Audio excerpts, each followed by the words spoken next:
Vous les avez forcément vus à la télévision, entendus à la radio ou bien même lus dans les colonnes de vos journaux. Bref, ils sont partout et ce notamment à l'approche de l'élection présidentielle. Oui Valentine, ces faiseurs d'opinion qui invitent les Français à penser, donnent ouvertement leur avis, parfois avec virulence, regardez plutôt. Je ne veux pas de voile dans les lieux publics. Je trouve qu'Éric Zemmour, il raconte ce qui l'arrange. Et là, hier, il a raconté n'importe quoi. Ouais, il y a aussi une dimension suggestion. Alors là, c'est assez hypocrite. Si j'ose dire, c'est même un peu faux cul. Je trouve ça honteux. Voilà, je trouve ça honteux. Bonjour Marine Le Pen. Bonjour. Vous n'avez pas honte? Pardon? Vous n'avez pas honte? Honte de quoi? Ils sont journalistes, experts, polémistes, essayistes ou éditorialistes. Mais alors, comment expliquer leur montée en puissance ?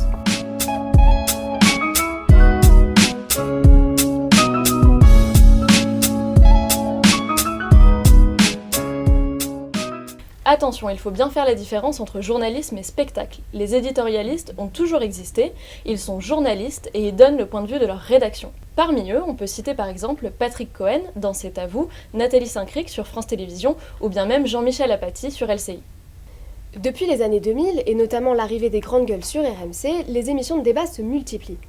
Pseudo-experts, amateurs de la petite phrase et spécialistes de tout et n'importe quoi en quête de notoriété font le tour des plateaux et parlent en leur nom, ce sont les polémistes. Tu mens. Tu mens. Et vous êtes sérieux? Qu'est-ce qui se passe dans votre tête en fait? Votre attitude à toutes les deux, vous êtes en train de pourrir le débat, votre attitude à toutes les deux est minable. Je les connais un peu mieux que vous, les politiques. Oh, pardon. Donc, ouais. Non, mais moi je couche pas avec. Il n'avait pas honte. Non, j'ai pas honte du tout. Et cette montée des débats d'opinion est avant tout due à des raisons économiques. Délivrer une information de qualité, ça coûte cher. Ça coûte cher, encore une fois, en termes humains, en termes matériels et en termes de temps. Donc, plus la durée du reportage est longue, plus le coût du reportage est élevé. Donc, pour arriver à 10 minutes de reportage à l'antenne, ça va vous coûter bien plus cher que 10 minutes d'une personne qui parle et que vous payez de 200 euros. L'augmentation du nombre de médias a poussé les chaînes de télévision à se démarquer pour survivre.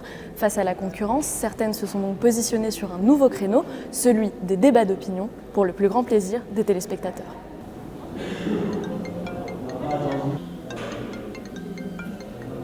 On s'aperçoit que les gens, finalement, ne croient pas véritablement à l'objectivité, les spectateurs, pensent que de toute façon, ça n'est pas possible et qu'ils préfèrent voir des opinions assez fortes s'opposer et à eux de faire leur choix. Ils sont attirés par cette sorte de transgression permanente, de surenchère dans l'ignoble, parce que ça capte l'attention, ça nourrit le débat et ça fait l'événement.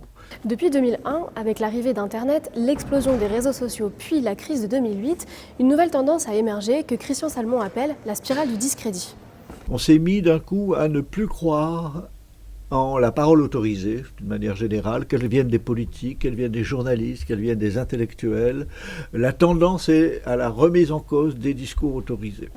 Face à ce manque de crédibilité, certains décident donc de s'affranchir de toute règle. Ce qu'on fait dans ces cas-là, eh bien, on choisit l'option « je n'ai pas de crédibilité » et alors je décharge cette question à travers des porte-paroles d'une certaine manière et je donne la parole à tous ceux qui parlent le plus fort, qui ont l'opinion la plus forte, sans s'embarrasser finalement d'un certain nombre de problèmes qui tournent autour de ces gens.